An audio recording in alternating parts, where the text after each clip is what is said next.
Hey guys, tonight we're going back, way back, not to some whimsical medieval banquet or dusty Egyptian tomb, but to a place soaked in mud, fear, and gunpowder. You're the new guy in a World War I trench. The boots on your feet barely fit. Your pack is too heavy. And the smell, yeah, we'll get to that, might be the one thing you remember in your next life. Because tonight, you probably won't survive this. So, before you get comfortable, take a moment to like the video and subscribe, but only if you genuinely enjoy what I do here. Let me know in the comments where you're tuning in from and what time it is for you. I always love seeing who's lying in bed across the globe, blinking at their phones and whispering, "Just one more video." Now, dim the lights, maybe turn on a fan for that soft background hum, and let's ease into tonight's journey together. It starts with the ground, that uneven, rain-sickened mess of grass and clay and cratered holes that someone, somewhere, still calls France.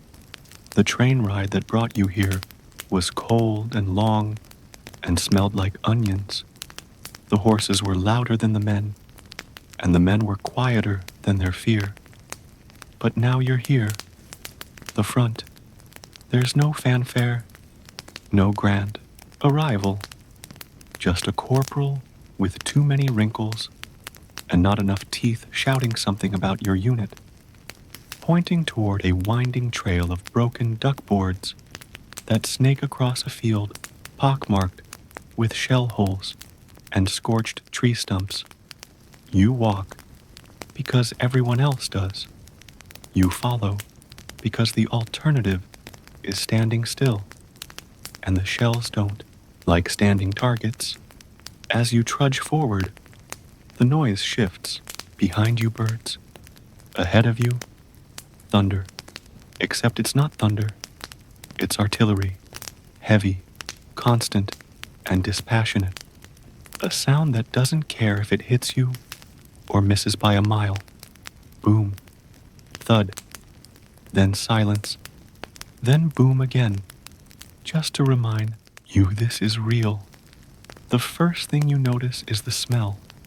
Not just rot, not just urine. It's something deeper. A blend of wet canvas, burning cordite, and what might be soup, but you hope isn't. Your nostrils rebel. Your stomach flips. A man beside you gags, swears, and keeps walking. You do too. Because what else is there?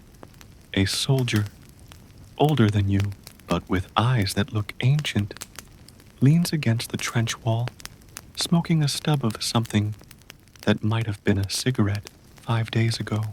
He doesn't speak. He just looks, like he's wondering which part of you will break first.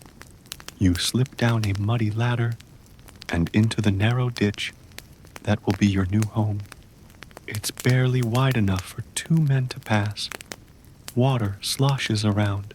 Your ankles, boards, called duckboards apparently, line the bottom, but not well. You've already soaked through your socks. Welcome to the front. There's movement everywhere. Men with helmets, too big or too small. Coats stained darker than their original color. A constant shuffle of boots and muttered orders and metal scraping. On metal, you learn fast to keep your head down. Not metaphorically, literally, because the top edge of the trench is called the parapet. And if your helmet peeks up even a little too far over it, there's a sniper on the other side just waiting to ruin your haircut. Permanently. Someone hands you a tin mug. Inside, something hot. It might be tea. It might be regret. You sip. It burns your tongue and your pride. You thank them anyway. This trench isn't straight. It zigs and zags like a snake having a bad dream. You'll learn why soon. Straight lines make for perfect target practice. These bends, called traverses, stop bullets from flying clean down the entire row. Clever, comforting, if you ignore the fact that it means you'll get lost a lot. You're assigned a spot, not a bunk, not even a bedroll, just a patch of a wall and some planks above to keep the worst of the rain off your back. You sit, you sink, the mud oozes up through the duckboards and greets your rear like an old enemy. Someone passes by and mutters something about Fritz being quiet today. You learn Fritz is the enemy, not a person, but all of them. Germans, somewhere out there, in a mirror trench, just like this one. They're sipping their own version of regret tea and wondering the same things you are. Will I make it through today? Will my boots rot before my courage does? You reach into your pack, find a dry pair of socks. They told you, change socks often. Trench foot is real. It doesn't just hurt, it blackens, it swells. In some cases, it falls off, and you've only been here a few hours. You shift, something skitters over your boot. You look down. It's a rat, not a tiny mouse rat. A big, bold trench rat, the size of a newborn cat, and twice as confident. It looks at you like you're the intruder, then disappears into a hole in the wall. Someone chuckles. Don't worry. He's one of the nice ones. A sergeant walks by, barking about cleaning your rifle. You nod, then realize your hands are shaking. Not from fear, exactly, but from the cold, the damp, the realization that this place doesn't just get into your clothes, it gets into your head. Night falls, if you can call it that. The sky goes from gray to charcoal. Somewhere, a flare goes up, bright green, floating like a ghost over no man's land. You see twisted wire, craters, movement? Maybe, maybe not. Sleep is a rumor. You close your eyes. You hear breathing, snoring, a man praying, a cough, a match being struck, the crack of a rifle in the distance, silence, then boots, always boots. You wake up to shouting, or maybe you never slept. There's talk of shelling. A man is pulling on his gear with one hand and rubbing his eyes with the other. You do the same. Your pack is already damp. Your blanket stinks. Your back aches like it aged 30 years overnight. Welcome to your first morning and your last, maybe. Historians still argue whether this kind of trench warfare was a necessary evil or the world's most elaborate form of mutually assured destruction. Some say it was strategy. Some say it was madness. You, sitting in mud that smells of old soup and fresh despair, have your own opinion forming. Someone hands you a biscuit. It's harder than the floor. You bite it anyway. Your teeth protest. Your stomach doesn't care. Another day begins. If it's lucky, it will end. And if it ends, you'll still be here, waiting for the next. You wake up wet, not soaked like a summer rain or a spilled canteen, but soaked from underneath, as if the ground decided it wanted to absorb you, instead of the other way around. Your back aches, your knees creak, and your right boot is full of something that squelches ominously when you shift your foot. This is the mud, not just regular mud, trench mud, A very specific, foul blend of churned up soil, decomposed wood, spilled tea, gun oil, tobacco ash, and the occasional rat tail. It coats everything. It seeps into your uniform, creeps up your legs, and makes the air taste like earth and metal. You are quite literally sinking into the war. It rained last night, not heavily, not dramatically, just steadily enough to soak the trenches like a sponge. The duckboards float. You watch one bob away, like it's on vacation. Your socks are already soaked through again. You mutter something your mother would probably scold you for, and someone nearby laughs. First time? The voice asks. You look up. It's a man with a crooked nose and eyebrows that appear to be permanently raised in sarcastic disbelief. His helmet sits slightly askew, and a cigarette dangles from the corner of his mouth, despite the drizzle. You nod. What else can you say? He grins. Don't worry. You'll get used to it, or you'll lose both feet. Either way, you won't be complaining. He moves on, whistling. You try standing. Your foot suctions out of the muck with a slurp that's more organic than mechanical. Your other foot doesn't follow. You tug. Nothing. You tug harder. Still nothing. You bend down, grabbing the top of your boot with both hands, and heave. With a loud squelch, your foot comes free, bootless. Your sock, now visible, is the color of disappointment. The stench is indescribable. You sit on the nearest sandbag and retrieve your boot from the muck like an archaeologist, recovering a relic of poor decisions. Inside, something wiggles. You decide not to investigate. Across the trench, a group of soldiers is working with shovels and pickaxes. They're not digging a new trench. They're bailing out the one you're in, one bucket of water at a time. The irony isn't lost on you. You're bailing water out of a hole that was designed to be a grave in the first place. A corporal stomps past, shouting, "Keep moving, lads. No swimming in the trench." The joke is ancient. You hear it 6 more times before lunch. Mud isn't just uncomfortable. It's dangerous. You've already been warned about trench foot, a condition caused by prolonged exposure to cold, damp, and unsanitary conditions. Left untreated, it swells the feet, numbs them, and eventually kills the tissue. You've seen a man with his boots cut off because they fused to his skin.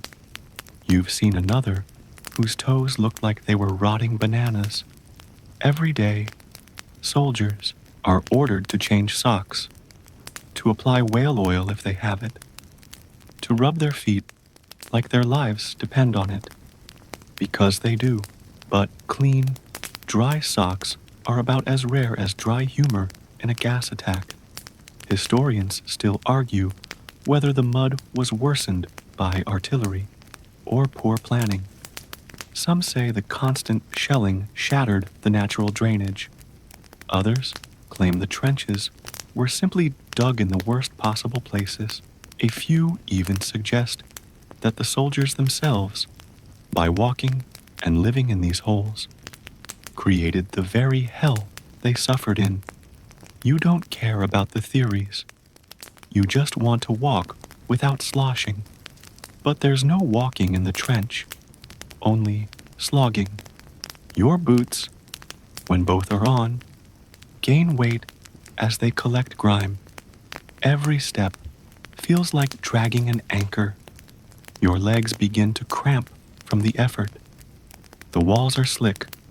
You fall twice. You catch yourself on a bayonet once. Luckily, it's sheathed. This time, by midday, The sun has decided to peek through the clouds. It doesn't help. It only makes the stench worse.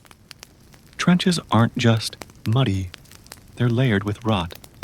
Rotting uniforms. Rotting sandbags. Rotting food. Rotting men.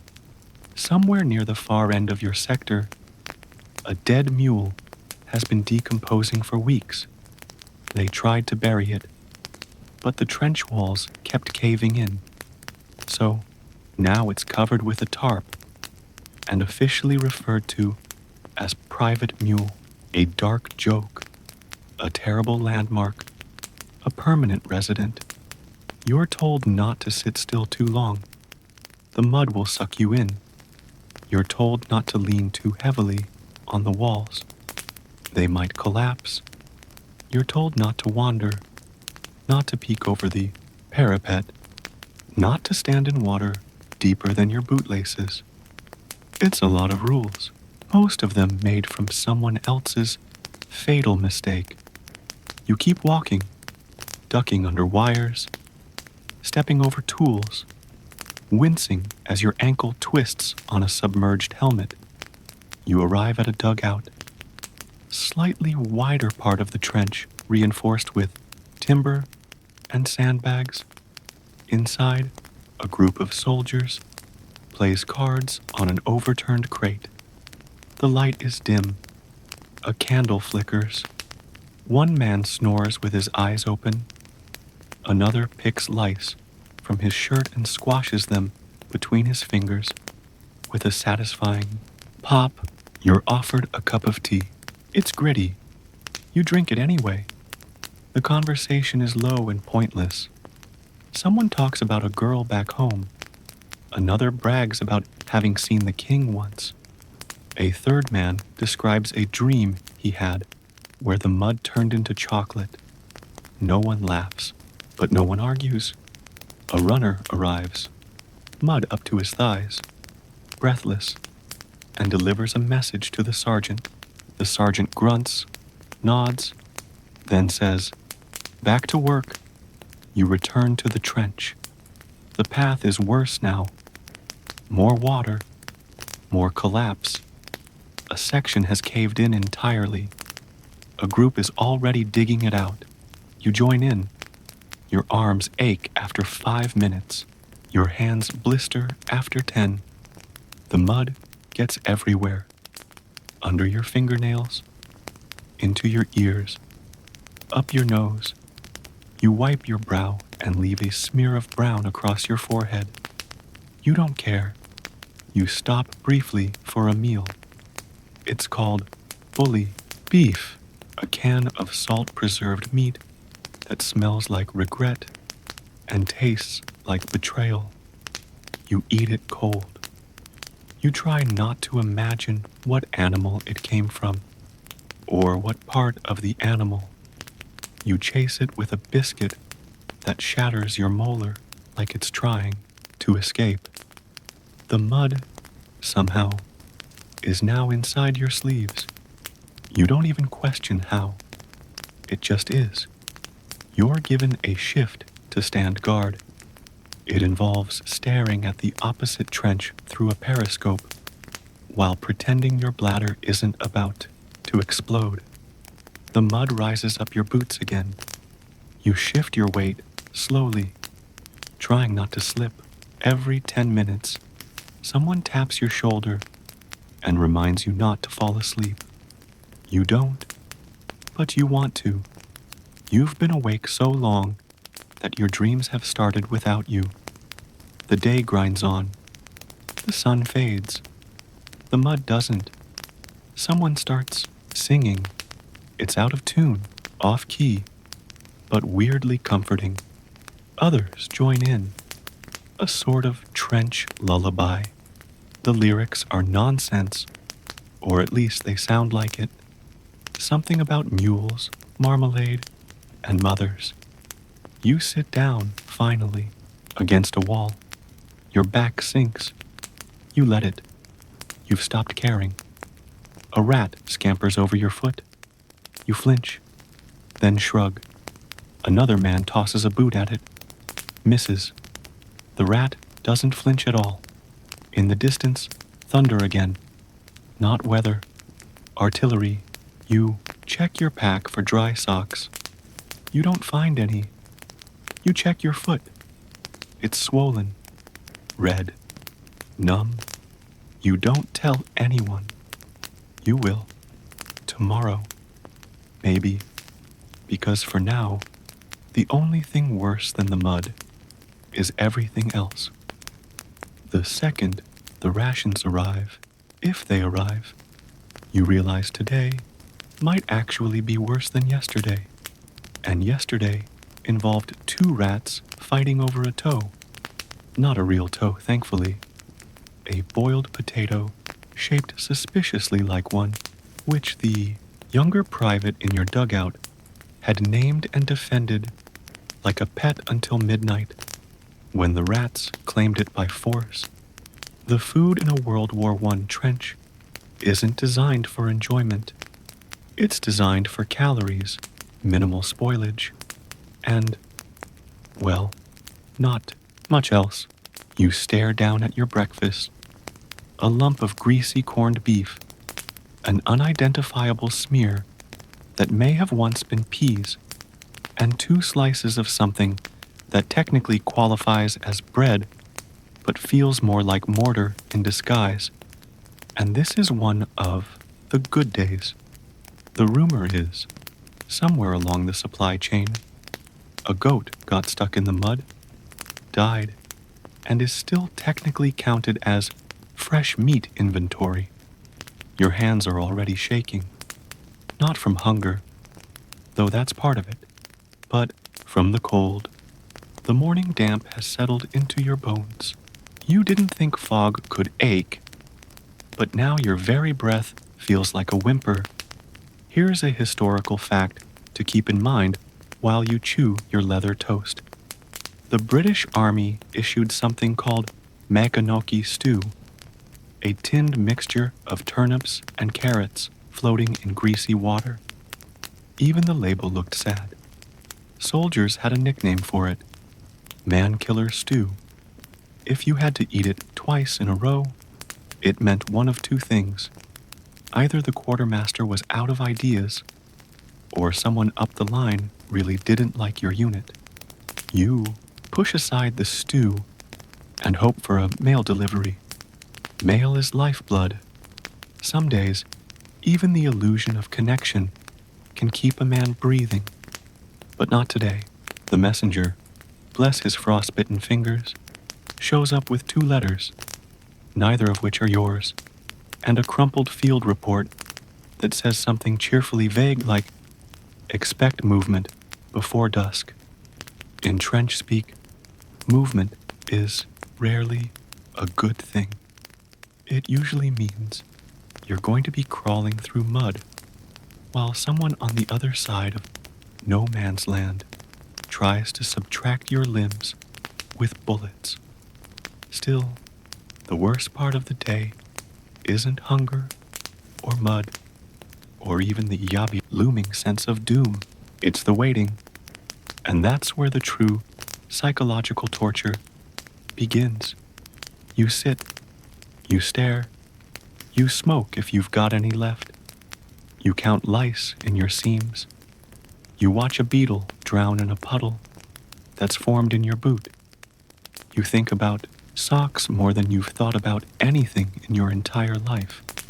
Wet socks, dry socks, imaginary socks made from dreams and dignity. You'd trade your left shoe for a clean pair right now, even though your left shoe has a hole the size of a mouse and smells like betrayal. The trench is crowded, but weirdly lonely. Men mumble to themselves. Someone 2 sandbags down is weeping or laughing. Hard to tell. One private is scratching something into the wooden wall with a bit of broken spoon. Still here, it says. Next to it, another line. But why? Historians still argue whether the extended lulls between combat, the long, numbing trench-bound purgatories were more damaging than the battles themselves?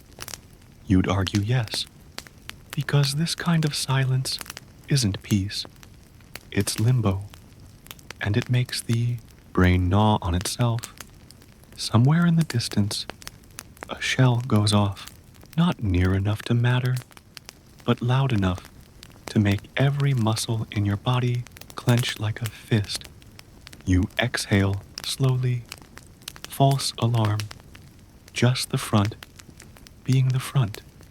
But still, you start thinking, what if that shell had landed here?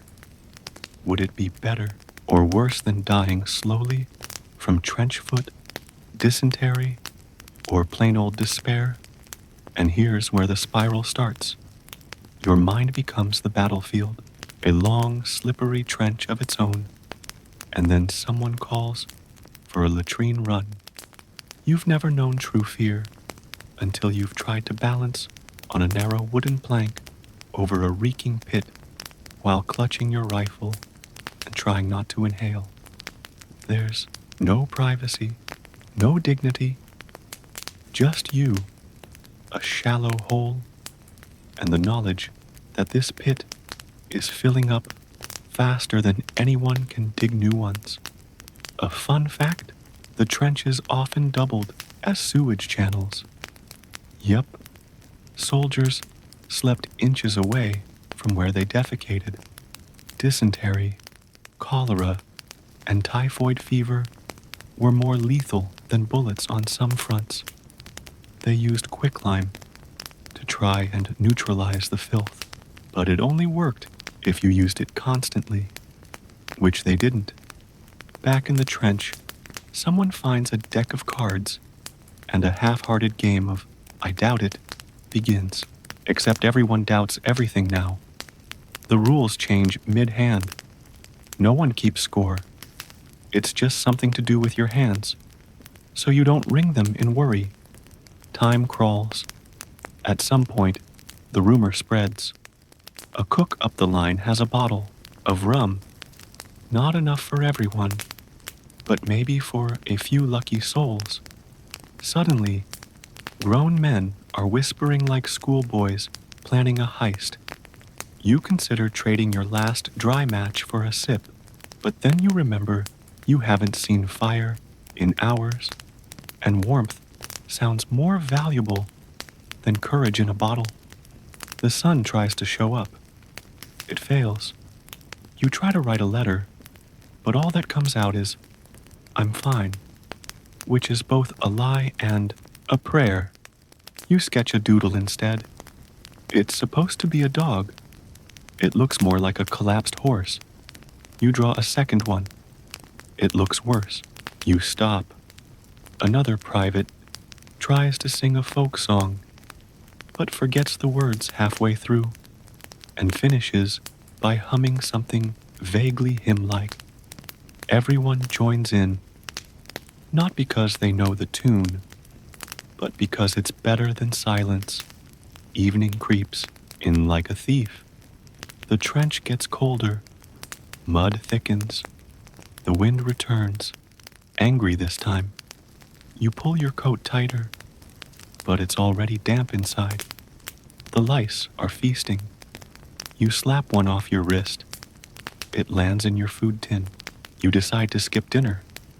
Before you fall asleep, not that you sleep really, more like drift, you overhear the officer say, tomorrow we rotate out.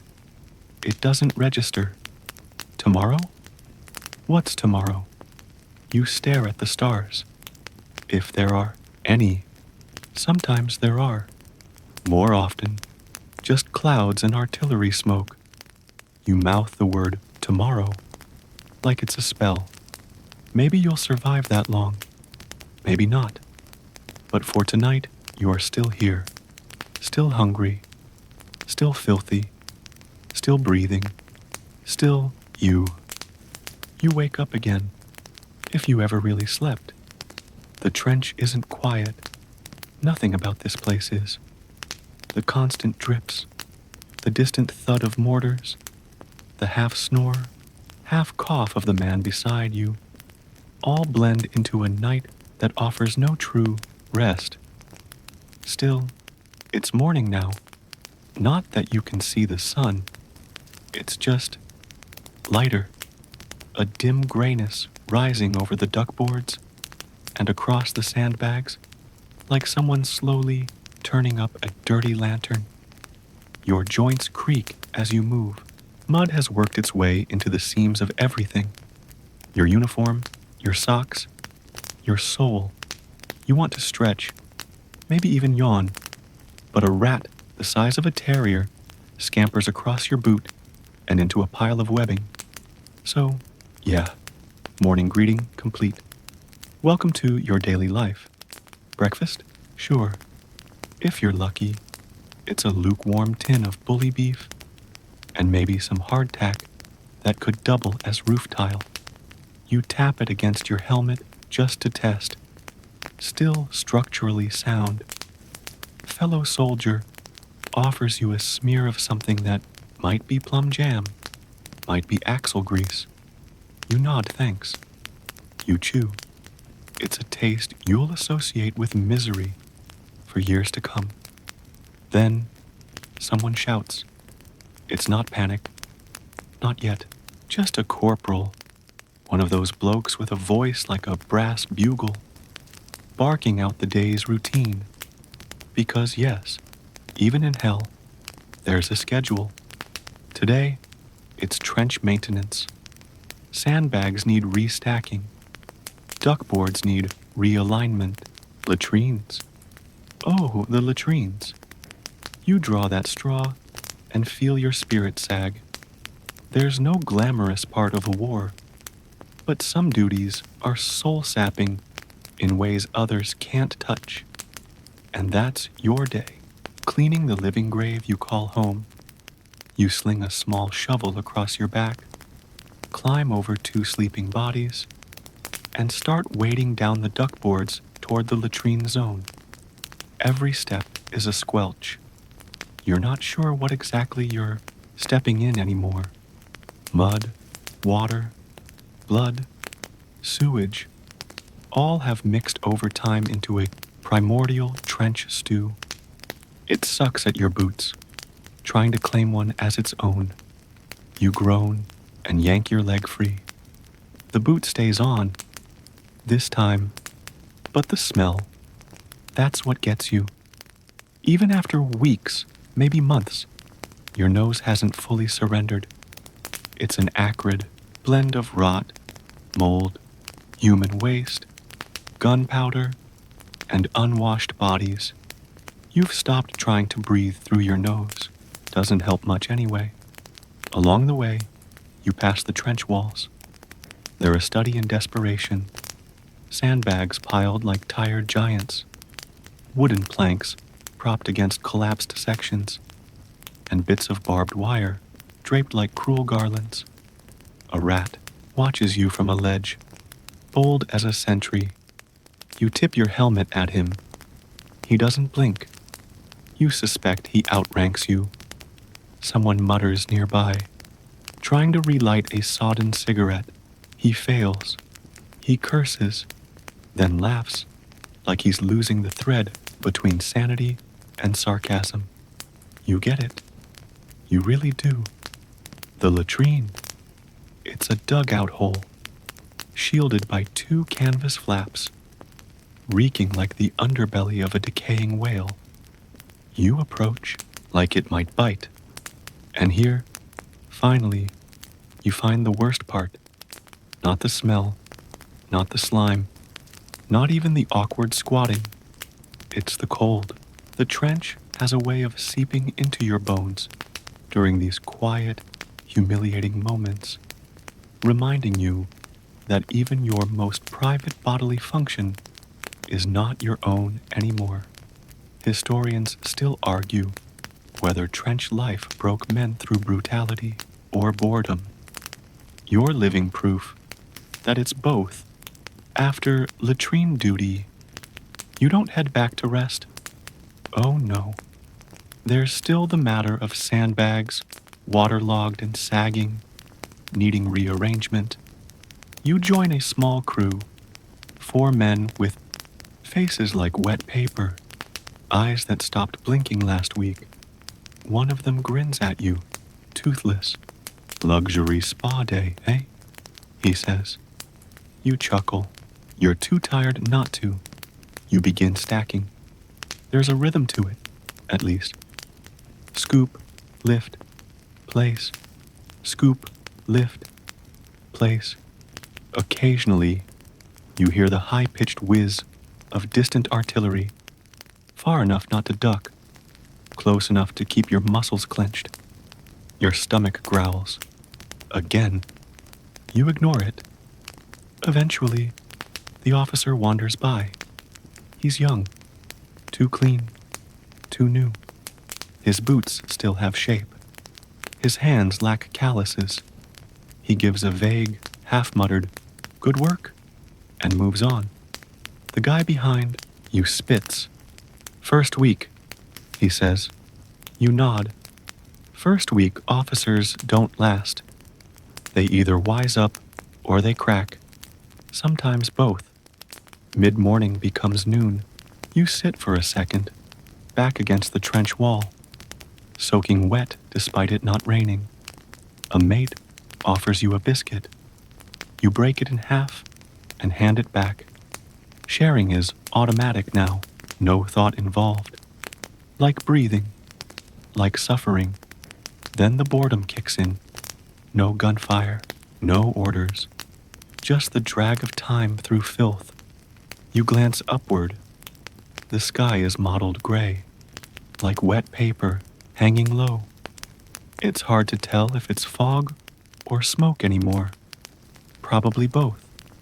You take out a small notebook. Pages are warped. Pencil nubs scuffed. You try to write something. Maybe a line to your sister, or a joke to a friend. But words escape you. What's there to say? Still alive. Still muddy. Wish you were here? You sketch instead. A rat with a crown. King of the trenches. You scrawl under it. One of your comrades, a lanky lad with eyes like an exhausted owl, looks over. He looks more trustworthy than our lieutenant. You both laugh. The moment is broken by another shout. Closer this time. Inspection coming. You groan. Because the one thing worse than latrine duty is pretending this trench is fit for human occupation. Suddenly, everyone's moving. Boots sloshing. Bags adjusted. Makeshift brooms deployed to brush mud off mud. It's theater. Pure, desperate theater. You pull a scarf over your mouth. Not for show, but because the anxiety makes your gut churn. Last time the officer called one sandbag insufficient. The entire row had to be replaced.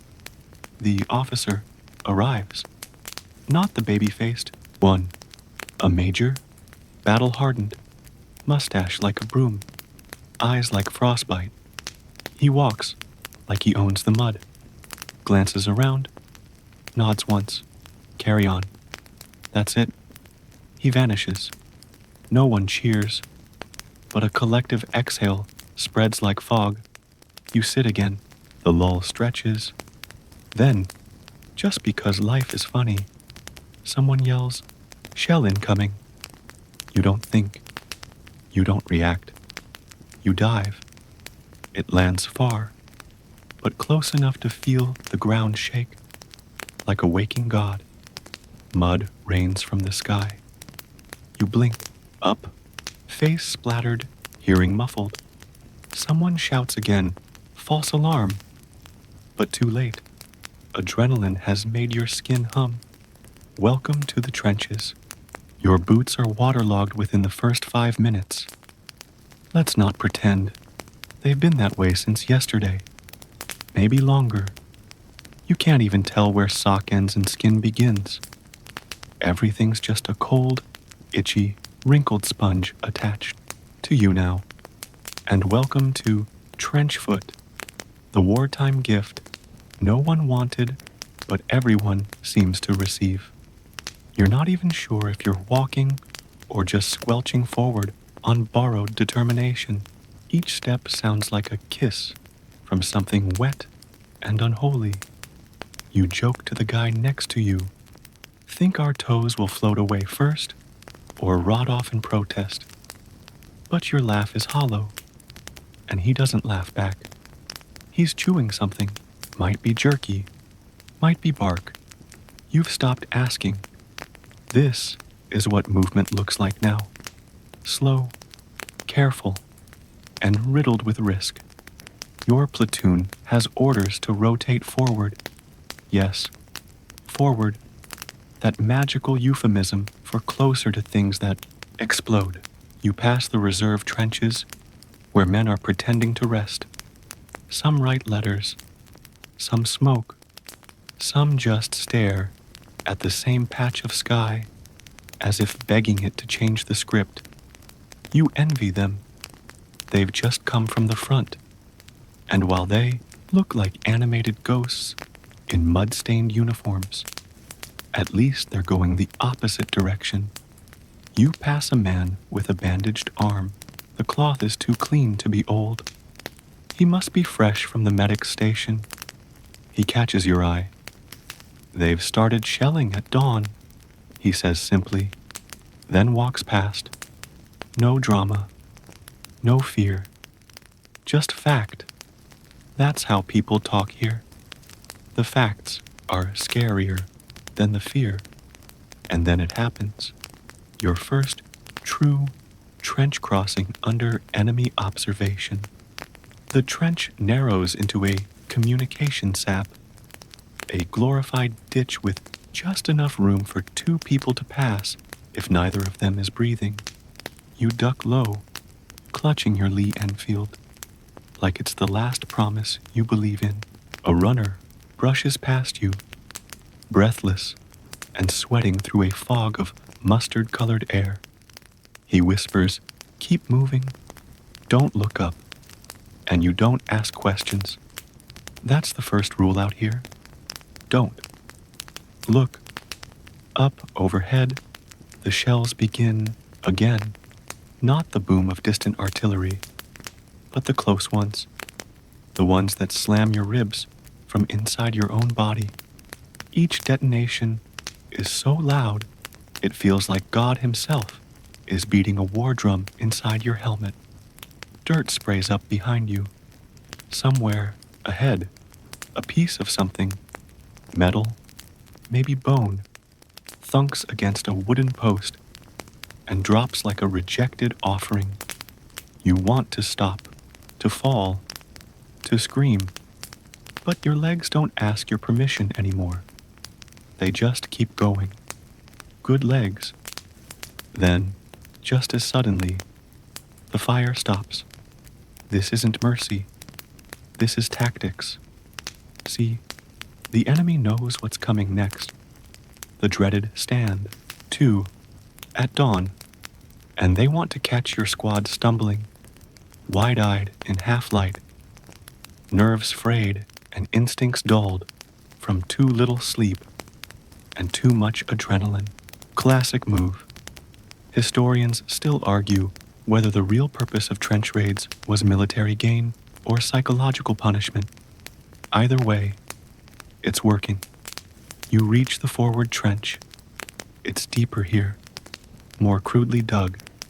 One part smells faintly of gasoline, the other of something much worse. There's a shattered ladder, splinters pointing upward like crooked fingers. You find a spot to wedge yourself in and try to slow your breathing. Not calm it, just slow it. Next to you, someone is humming. It's the kind of tune you'd hear from an old pub at closing time.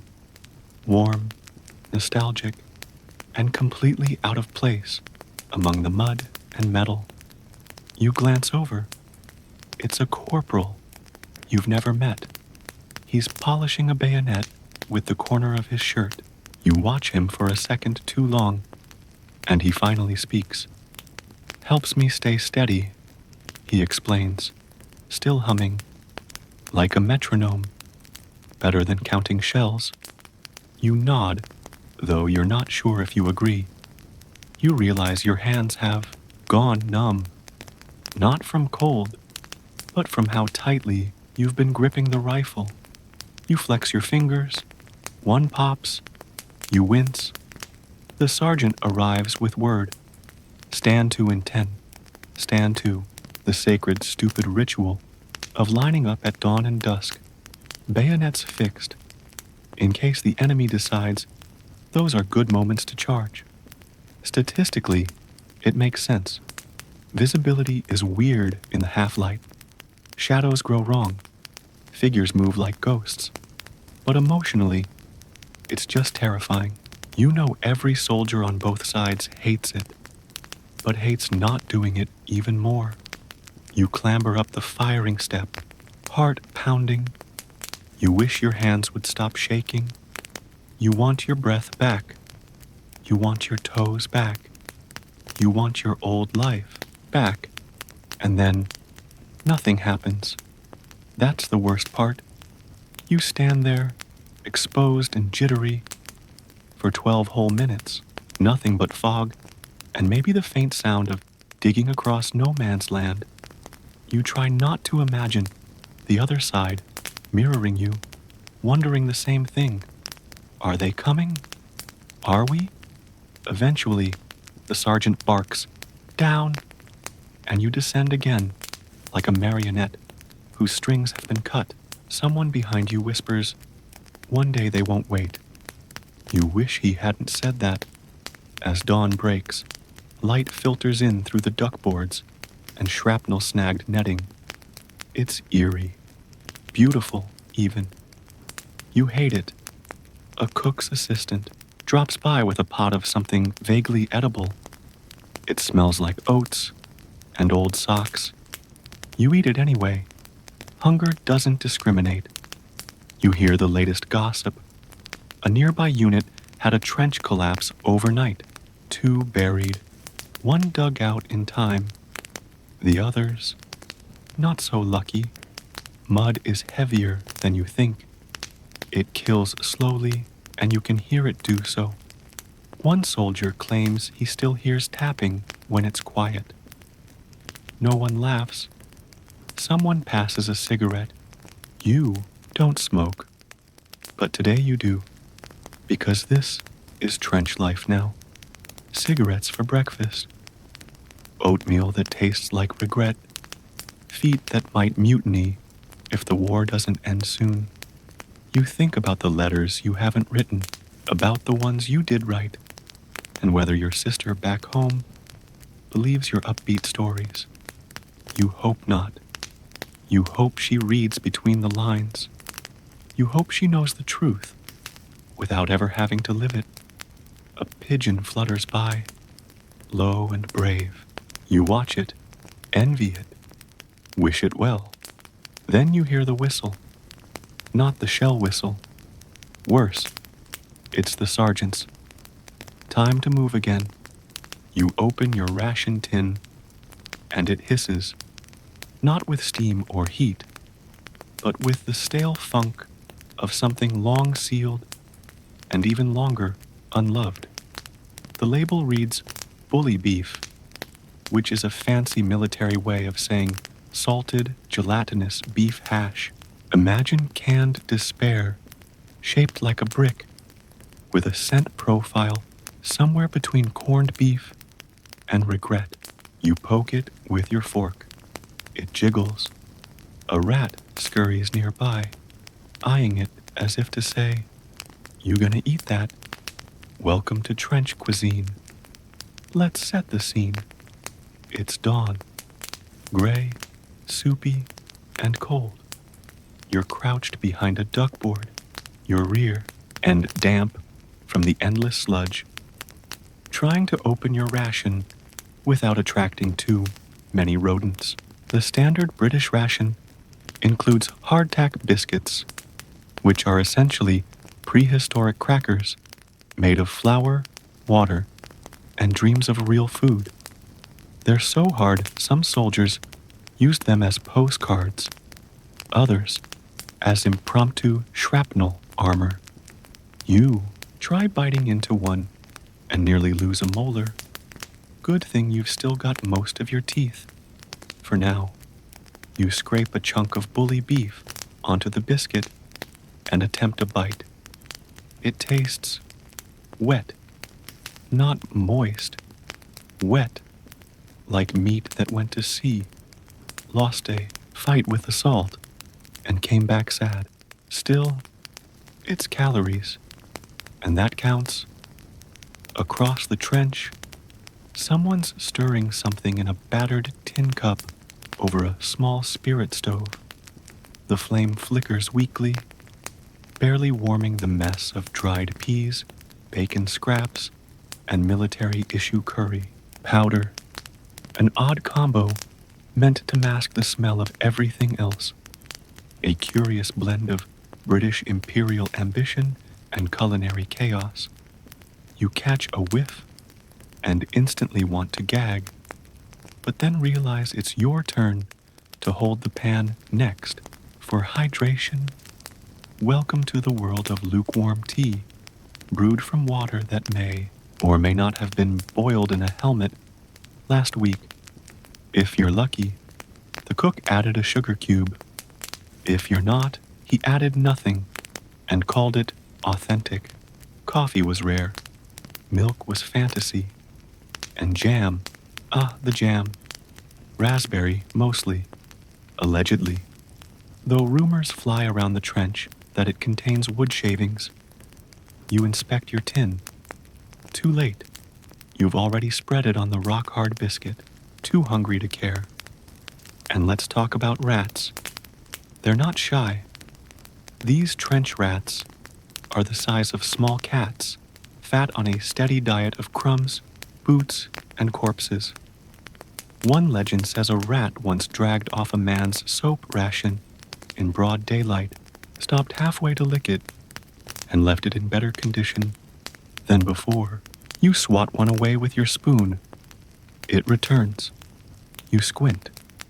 It might be the same one from breakfast. They say if you drop a bit of bully beef and a rat ignores it, it's probably safer to eat.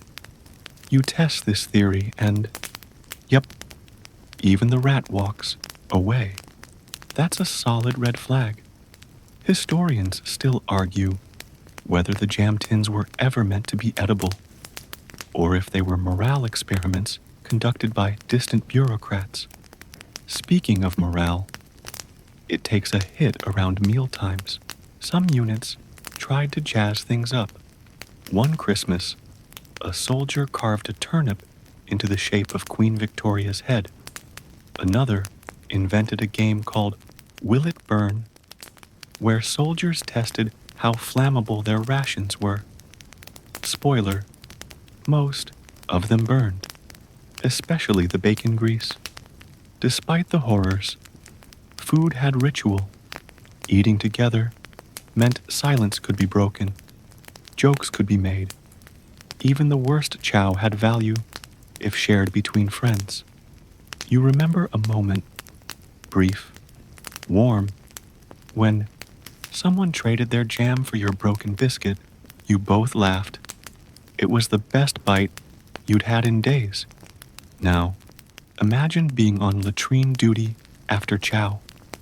The trench system had designated toilet areas, sometimes buckets, sometimes glorified holes in the ground with planks, politely known as latrine trenches. You learn quickly not to eat too much bully beef unless you're confident in your gastrointestinal fortitude.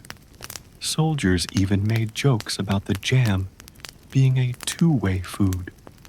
It comes out looking suspiciously like it went in. You overhear one officer mutter, "We're not fighting the Hun.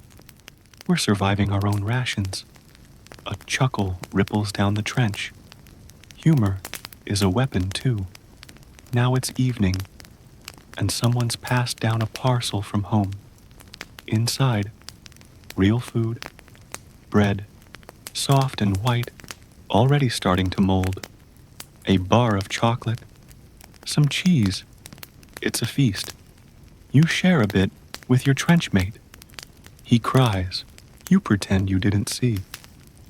Food from home reminds you how bad trench cuisine truly is. But it also reminds you why you're still here. Somehow, a crumb of cheddar becomes hope. A sip of scotch in a hidden flask becomes warmth. Later, you crawl into your dugout with a belly half full of nostalgia and sodium nitrate. You try to sleep, but your stomach protests. The bully beef is fighting back. You roll over and whisper, "Never again." But you know tomorrow's breakfast is waiting in a tin marked meat product, assorted. And so it goes. You scratch your neck, absent-mindedly at first. Then again, harder. By now, it's automatic. The lice are part of you. They're your trench companions, your skin's unwanted residents, your bunkmates inside every woolen seam and fold. You've stopped trying to kill them all. Now it's about control. Like bad roommates, they won't leave. But maybe, just maybe, you can keep them from throwing a party in your underpants. You lift your shirt under the morning gloom, squinting. Tiny white dots cling to the fabric seams like seeds. Louse eggs. One soldier called it his war snow. Another carved tally marks into his rifle. For every day he went without itching, he stopped at 0. There are no showers here, no clean linens. Delousing stations, the stuff of rumors. Once, you heard of a place near Ypres with real soap and hot water. But by the time your unit was rotated out, that oasis was just another crater. So you do what everyone does. You burn them. A candle or match held under your uniform seams, watching the lice pop like tiny firecrackers. Sometimes you hear the hiss and pretend it's satisfying. Other times, you just feel defeated. Historians still argue whether more soldiers were taken out by shell fire or vermin. But lice are only the beginning. Let's talk rats. You already know the big ones. Those trench monarchs who rule the shadows and never blink. They've seen more corpses than any general. You've watched them crawl into dead men's mouths, eyes, boots. They breed in the dugouts, in the blankets, in the crevices of trench walls. Once, you woke to one sniffing your ear. You didn't move, not out of bravery. You were too tired, and yet, one guy made a pet out of one, named it Percy, fed it biscuit crumbs, claimed it bit anyone who lied. That rat survived 3 bombardments and was promoted unofficially to mascot. When it disappeared, half the unit swore. Bad luck followed. Then, there's Trenchfoot. You remember the first sting? Subtle, like pins and needles. You thought it was the cold or exhaustion, but then the burning starts. Then the numbness. You pull off your sock and stare. Your foot looks boiled, white, puffy, like something floating in a jar. You gag. Trenchfoot isn't an infection. It's surrender. It's what happens when wet, cold skin gives up and says, "We're not playing anymore." Blisters form, then open sores, then gangrene, if you're unlucky. Which, let's be honest, you usually are. You try to dry your socks, hanging them from bayonets. One guy sleeps with his under his helmet. Another sticks his in his armpits. Nothing works. The damp always wins. A medic told you to rub whale oil on your feet. Keep the circulation going. Whale oil, as if you have a private stash. You laugh at the thought. Even if you did, the lice would just swim in it. The medics, by the way, are overwhelmed. Good blokes, but worn down. Their hospital is a glorified shack with stretchers, morphine if you're lucky, and bandages that look like they've already had a hard life. You once saw a man screaming while his boot was cut off. His foot had fused to the leather. When they peeled it away, he passed out. Everyone was jealous. You sit now on a ledge, toes bare, socks steaming faintly over a candle. The guy next to you grunts. Frostbite's flirting with my pinky toe, he says, serious. You nod. That's not a metaphor. That's a genuine threat. And as you massage your raw foot with thumb and knuckle, you feel a shifting sense of absurdity. This isn't war in the movies. No flags waving. No orchestral soundtrack. Just the quiet, itchy agony of trying not to rot from the bottom up. The guy down the line has a different strategy.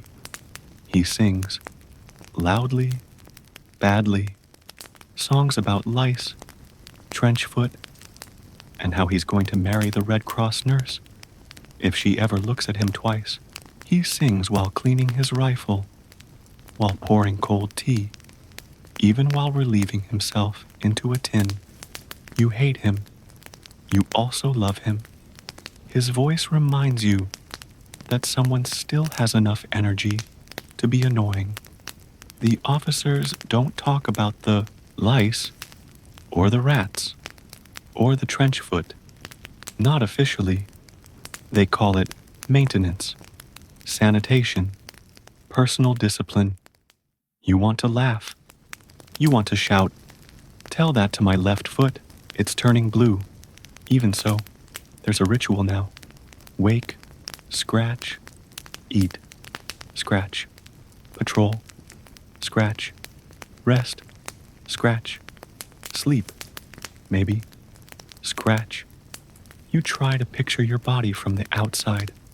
What would your mother say if she saw your condition? What would your sister do if she knew her letters arrived to hands riddled with blisters, holding a spoon chewed by rats? Your trench mates notice you're limping. One offers a spare sock.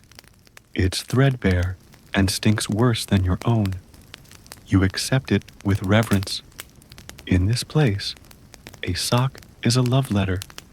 A dry boot is a miracle. A blister that doesn't pop is divine intervention. You hear stories of soldiers losing feet. The medics don't amputate. They triage. They wrap. They send you back when they can. If not, they tag you for evacuation. But that's not victory. That's just another kind of lottery. And the prize is bed rest in a noisy tent with men who scream in their sleep. You go to sleep scratching. You wake up scratching. Sometimes you dream about lice the size of rats and rats the size of cows. You wake up laughing or crying or both. And as you sit again on the duckboard, boots off, bandaging a toe that may or may not still belong to you, you whisper, "One more day." Because trench life isn't about courage anymore. It's about endurance. And sometimes, endurance just looks like rubbing lard into your foot while cursing a rat named Percy. You stare at the same knot in the trench wall for what feels like an hour. Maybe it's only been 5 minutes. Maybe longer. Time slips sideways here. Soft, sneaky, and strangely elastic. One moment you're standing to, rifle trembling in your hands, and the next you're lying on your pack, wondering whether the mold growing in the corner, has developed a personality yet. You call him George. George's silence is comforting. This is the waiting game. The trench isn't loud all the time. That's the part they don't tell you. The big explosions, the whistling shells, the machine gun chatter. That's all in bursts. What really breaks you is the quiet, the long, drawn-out stillness that buzzes louder than any battlefield roar.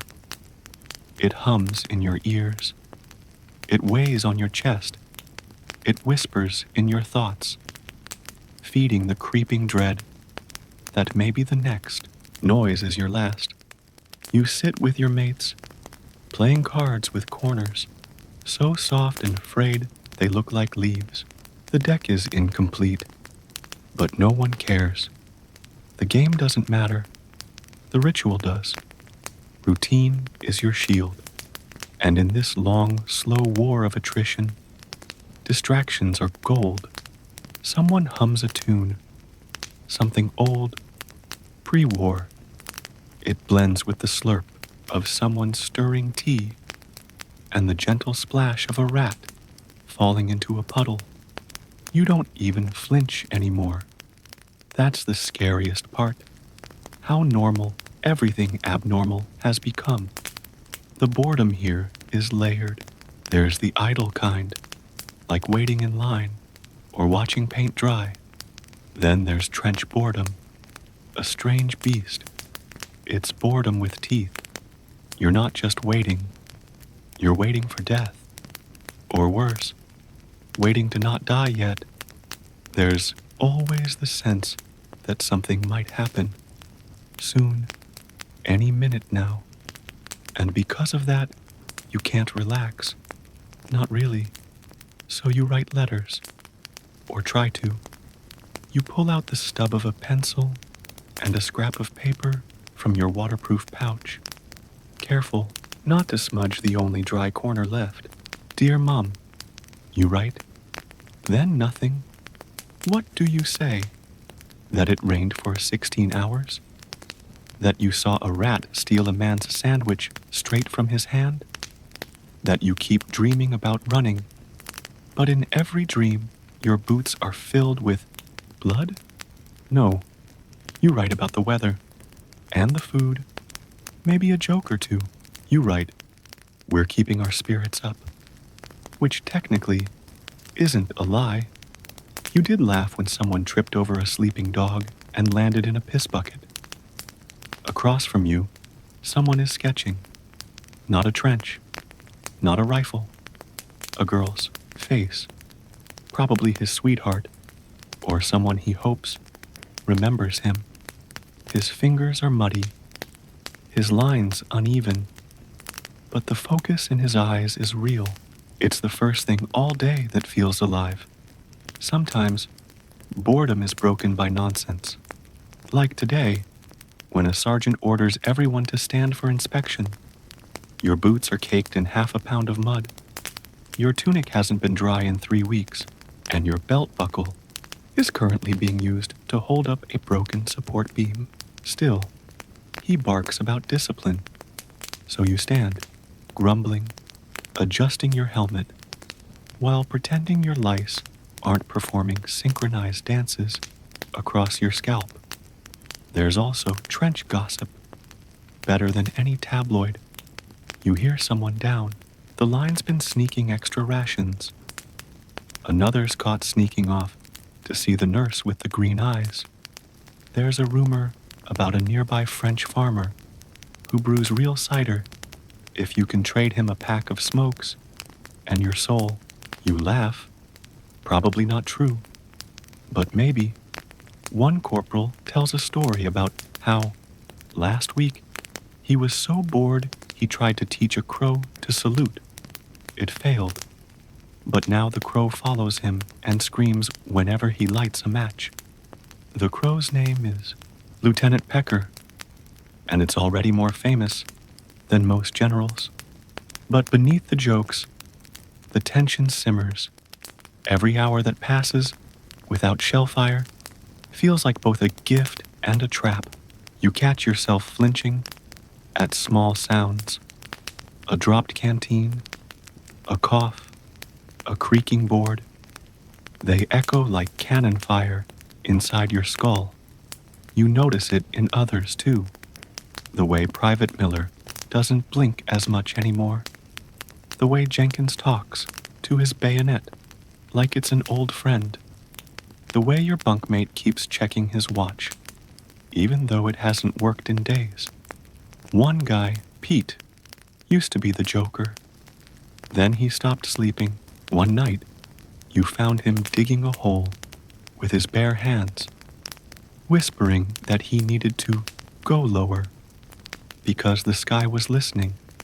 Historians still argue whether trench-induced trauma, what they called shell shock then, was a psychological response or a neurological injury. To you, it doesn't matter. It's real. It lives in your spine now. You jump at sneezes. You hear phantom whistles. Sometimes you swear the trench breathes. You try to nap, head resting on your helmet, hands tucked into your armpits for warmth. A dream starts. Your mother waving from the kitchen window, but you wake with a start. The dream had shifted. She'd turned away, and you saw the back of her head was gone, just empty bone. You shake it off. You go back to George, the knot in the trench wall. You name the mold spot next to him, Sarah. George and Sarah. You imagine they used to own a bakery before the war. They made the best bread in town. Everyone said so. You give them dialogue. George tells Sarah to mind the buns. Sarah tells George he's overcooked the rye. You feel better. A little. Someone breaks the spell with a harmonica. The tune's slow, aching. Not even a song. Just notes, bending in and out like breath in winter air. It fills the silence like smoke, curling around the fear. For a few minutes, everyone listens. No one talks, no one jokes. Then, someone farts. Everyone laughs. Because that's what keeps you alive, really. Not the rifle, not the helmet, not the hardtack. It's the laughter, the tiny, stupid moments that remind you you're still human, still capable of feeling something other than dread. Night falls, and the trench grows still again. You crawl into your dugout, surrounded by men who smell like moldy dreams and stubborn hope. Someone whispers, they might shell tonight. Someone else mutters, or maybe tomorrow. You sigh, close your eyes, scratch once, then whisper to George and Sarah, good night, you crusty lovebirds. Keep watch, yeah? And you sleep. Or try to, because tomorrow you'll wait again, and again, and again. You feel it before you hear it, a thrum in your bones, like someone dragging a cello string through your spine. You pause mid-step, half-chewed biscuit in your mouth, and then, boom, the world splits open. Earth jumps. You're on your knees. Before you know why, the sky blinks white, then rolls back to its familiar gray. Mortar, someone mutters. Distant, maybe. Doesn't matter. Your heart's already pounding like a trapped drum. You wipe your mouth. The biscuit's gone. You don't remember spitting it out. This is what it's like now. The body reacts before the mind, before logic, before rank, before even memory.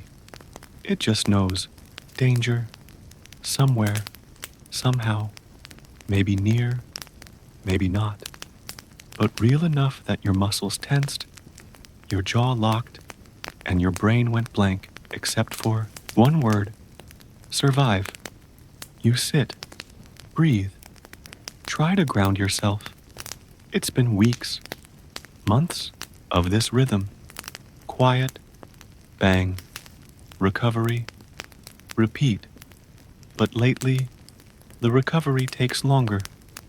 You notice it in your fingers, the way they tremble now when you try to lace your boots, or light a match, or write your name. Your body doesn't trust you anymore. There's a term floating around, shell shock. The officers don't like using it. Makes it sound like the war is doing something to the soldiers beyond bullets and shrapnel. But you know it's real. You feel it in your chest, in your dreams, in the way you flinch at doors creaking or spoons scraping. You saw it first in Jenkins. He was always the sturdy one. Big laugh, big appetite, big heart. Then one day, during a bombardment, he stopped moving, just stood there, eyes wide, mouth open, not ducking, not reacting, like someone had pressed pause on his soul. They had to drag him down into the dugout by his collar. Afterwards, he didn't talk for a week. Not a word, not even to curse. Then, one morning, he whispered, "The horses were screaming." But there weren't any horses. Not in that trench, not for miles. Now Jenkins sleeps sitting up, wakes up soaked in sweat. He flinches if you touch his shoulder. And you avoid his eyes. Not because you blame him, but because you recognize that look.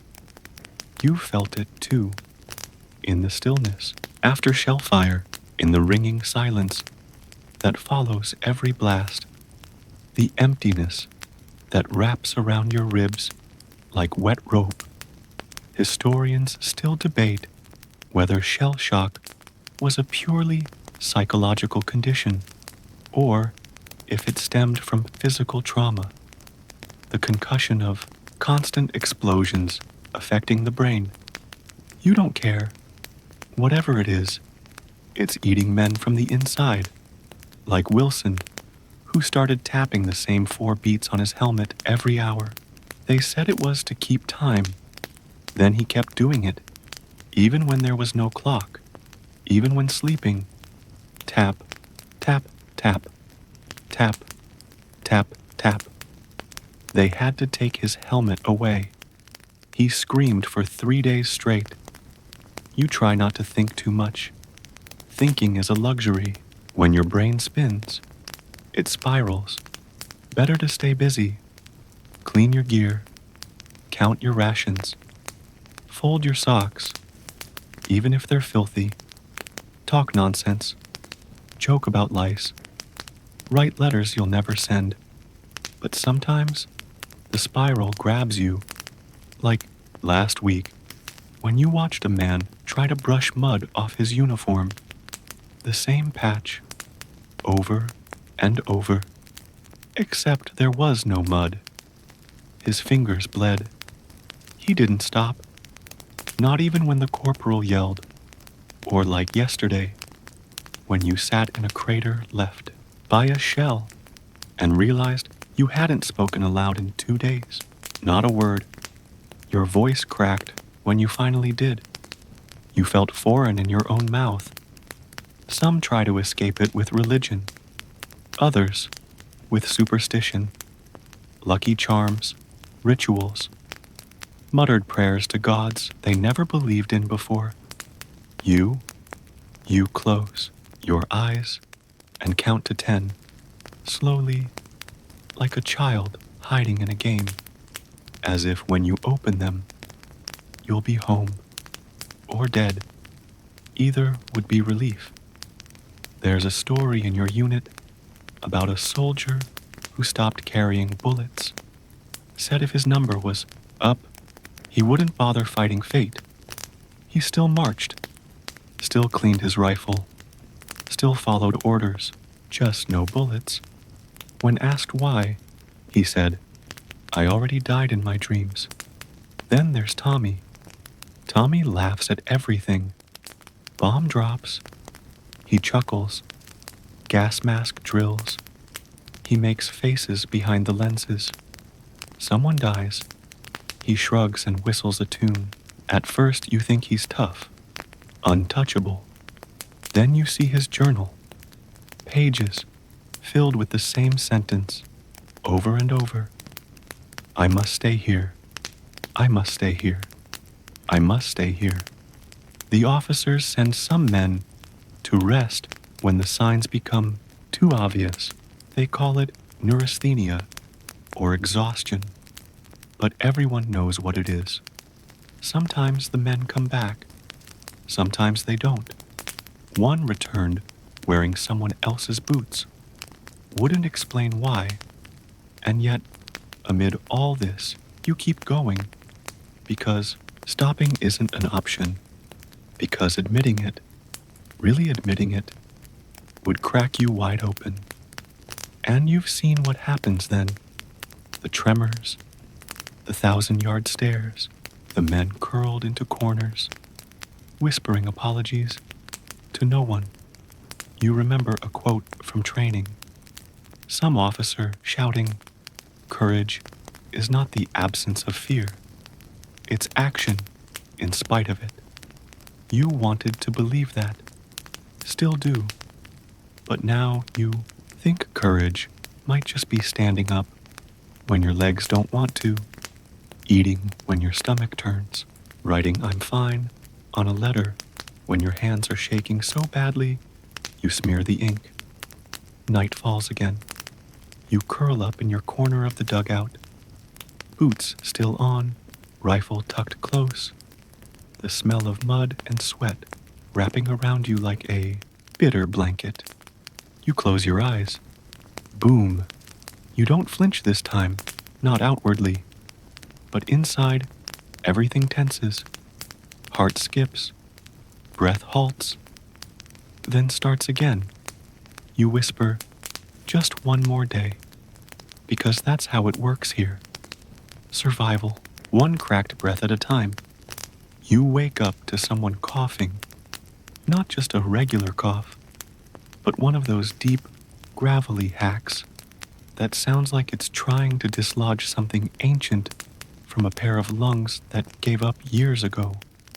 You blink, and the trench walls are still there, still damp, still dripping, still the color of wet cardboard, left in a compost pile. But today is different. You don't get to choose the timing of a gas attack. That's the real horror. It's not the green mist or the burning lungs. It's the randomness.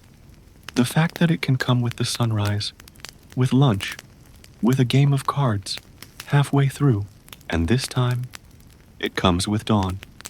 You barely register the sound at first. Something between a dog's whimper and a kettle starting to boil. But then you hear it more clearly, shouting, hurried footsteps, the unmistakable shrill of a whistle. Someone cries, "Gas!" Your body moves before your mind does. Training kicks in, or maybe just instinct. Either way, you're fumbling for the gas mask hanging from your side. Its rubber straps already slick with trench slime and anxiety sweat. You've practiced this. You've done the drills. But drills don't involve shaking fingers or the sound of your neighbor screaming that his mask is torn. The canister is at your mouth, but not sealed. You panic. It's too late. Or maybe it's not, because someone, bless him, grabs your hand, yanks the strap over your head, and slams it into place. It seals with a farting hiss. Not elegant, but effective. You suck in filtered air, and for a second, your chest burns with the cold, ammonia-like tang of safety. The mist is here now, pale green, rolling low, hugging the trench floor like an unwelcome fog that remembers how lungs work. It doesn't swirl like a movie scene. It creeps, it slinks, it seeps into low spaces where men crouch and pray. You glance down the line and see the one guy who never trusted the masks. He's lighting a cigarette, because of course he is. He exhales like it's just another morning, and maybe it is. For him, historians still argue whether these gas attacks were effective as military tools or psychological weapons. Probably both. The physical damage is awful enough. Lungs scorched from within, eyes turned to jelly. But the terror? That's the true infection.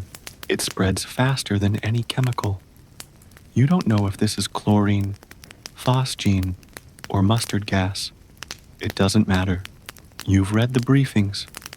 Chlorine smells like bleach, phosgene like cut grass, mustard like horseradish and doom. But your nose can't tell anymore. Not through the rubber and fear. Someone drops beside you, coughing, convulsing, their mask dangling from one ear. You should help. You don't move, because fear freezes faster than frostbite. In the chaos, a quirky rumor resurfaces, one passed around like superstition, that a slice of urine-soaked cloth offers emergency protection from gas.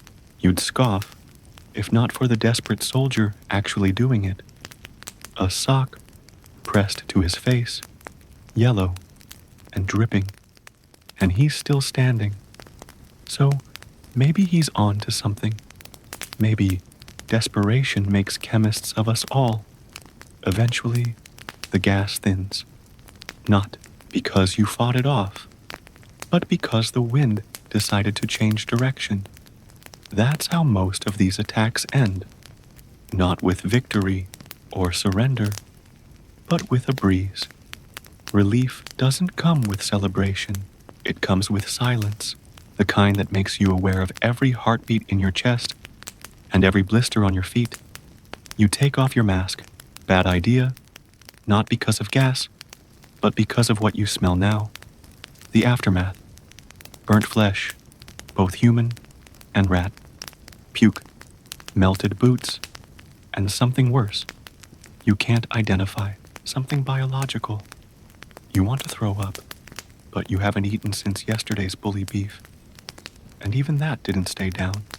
Still, you dry heave anyway, because your body insists. A nearby medic mutters, "It was just a light one." You stare at him, because if that was light, you really don't want to meet heavy. One of your mates, well, what's left of him, is being carried away on a stretcher, not because of gas exposure, but because he panicked, ran, and slipped off the duckboards into a crater filled with things we won't describe. He's screaming about leeches. There are no leeches, but no one corrects him. Let him believe it. The truth's worse. You spend the rest of the day cleaning. Not yourself. You've given up on that. No, you clean the rifles, the gear, the masks, everything that might save you next time. Because there will be a next time. There's always a next time. You listen to the guy across from you hum a lullaby his mother used to sing. It's the only thing that drowns out the coughing from the other end of the trench. He doesn't know it, but you're memorizing the tune. Because tonight, when the darkness wraps around your bedroll like cold gauze, you're going to need something soft to hold on to, something that doesn't hiss, scream, or wheeze. And maybe, just maybe, you'll sing it too, but only in your head, because if you sing out loud, someone might think you've cracked, and they're not wrong. The whisper comes just after sunset. Get ready. It's not shouted. It doesn't have to be. In the trench, a whisper carries the weight of a siren, especially when it's passed along like a secret you wish you could unhear. You freeze mid-chew, hard biscuit in your mouth, teeth halfway through. You don't even bother swallowing. Your tongue turns dry as wool. The words sink in like water into cracked earth. Night raid. You hoped you'd be spared. You've heard the stories. Everyone has. The crawling, the wire, the screaming, the silence after. But now it's your turn. You and a few others. Voluntold, not volunteered. They say it's for honor, for strategy, for queen and country. But really, it's for testing fences, cutting gaps, grabbing intel, maybe taking a prisoner. If you're lucky, you've never felt less lucky in your life. A corporal taps your shoulder. You'll go in third, stay close to Davies. He sees well in the dark. You nod. You've never liked Davies, but tonight, he might be your only pair of eyes. Gear is prepped in silence. No rifles, too loud. You're handed a bayonet, a trench club, and a wire cutter with one broken handle. That's it. You're told not to wear anything shiny. You're told to wrap your boots in torn sackcloth.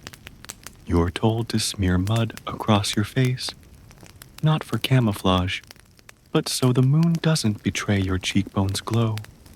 You're told to pray. No one says it, but it's implied. At the parapet, you wait. The moon is fat, too bright. You mutter a curse about that. Someone beside you does the same. The officer raises his hand. You freeze. He holds, then lowers it, and you go. Crawling, you slither over the edge of the trench and into no man's land. The ground still warm from the day's heat, soaked with last week's blood. Your stomach brushes against broken duckboards. Your knee lands on something soft. You don't check what. The dark swallows you, except it's not really dark. There's light from flares in the distance, flickering like ghostly lanterns. There's the moon, making everything glow, just enough to keep your heart in your throat. You keep crawling. Each breath is shallow. The air stinks of metal and meat. Your hands press into mud that clings like it knows you. You hear Davies grunt behind you. Too loud. You glance back. He's caught on something. Wire, a helmet, bone. He's free again. You continue. Then, barbed wire, a wall of it, snaking across the field like evil ivy. It rustles when touched, like it knows you're there. Your job is to cut a path. You grip the cutters. Your fingers shake. You squeeze. The wire resists, then snaps with a sound far too loud. You pause. Wait. No gunfire. You cut again. 2 lengths done.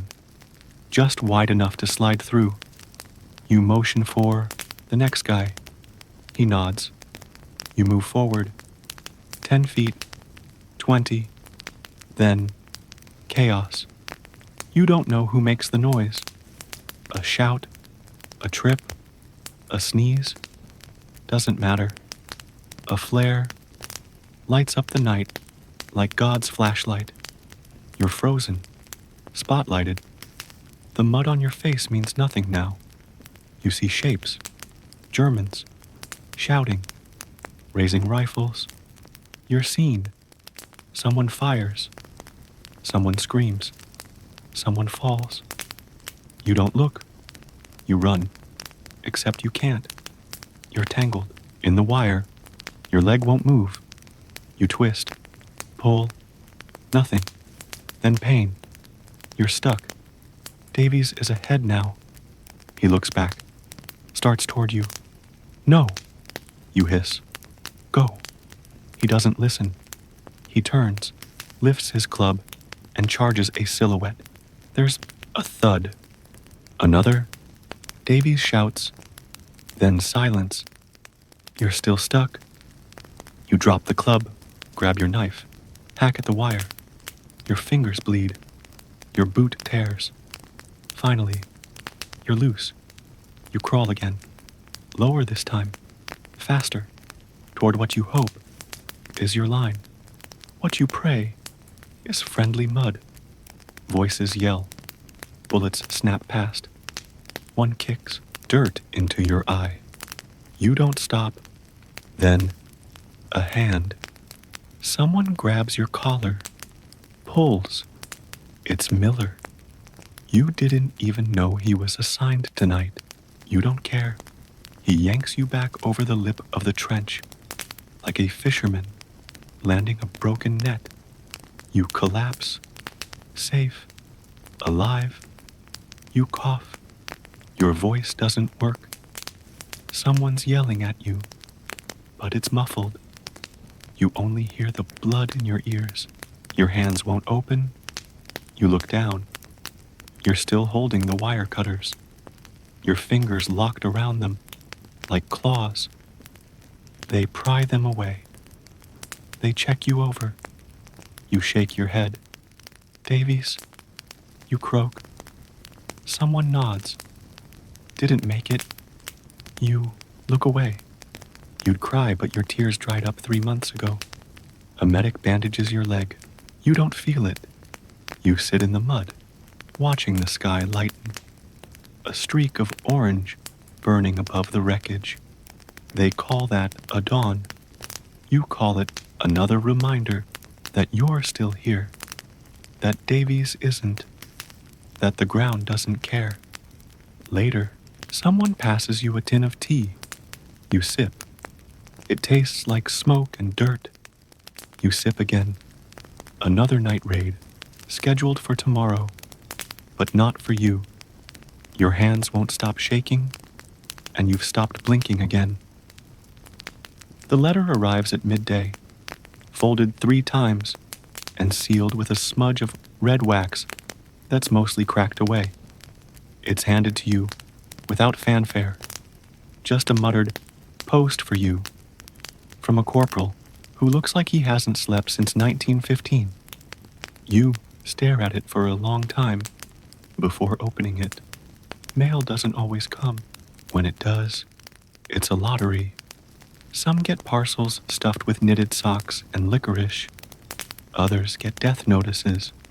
Once, you saw a man receive both in the same envelope. A chocolate bar from home, and the news that his brother had died in Ypres. He chewed slowly, tears and chocolate dripping together. You unfold the paper. The handwriting is familiar, rounded loops, slanted just a bit left. Your mother's, of course.